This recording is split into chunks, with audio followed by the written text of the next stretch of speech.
Rappeler aux femmes de Lumumba 1 leur devoir civique, l'obligation d'aller voter le candidat de la majorité présidentielle de Sassou Nguesso le 15 mars 2026 en ayant une carte d'électeur. Tel a été l'objet de la descente de proximité du membre du comité central du Parti congolais de travail, Sir Onjumban Onamoy, à Lumumba 1. Une descente couplée à la distribution des pains du 8 mars 2026 aux femmes du Parti congolais de travail de Lumumba 1, détentrices d'une carte d'électeur.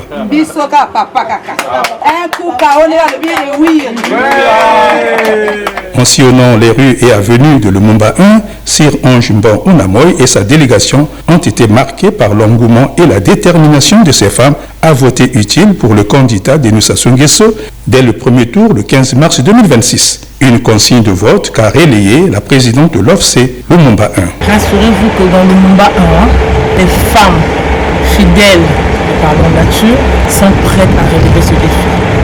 Et nous disons à notre camarade candidat champion qu'à Lumumba 1, nous allons voter massivement notre candidat.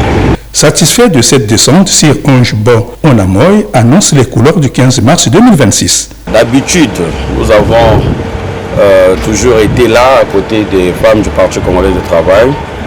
Mais cette fois-ci, le 8 mars tombe dans une période où nous avons notre champion sur le terrain, qui est le très grand camarade Denis Sassou Nguesso, notre champion.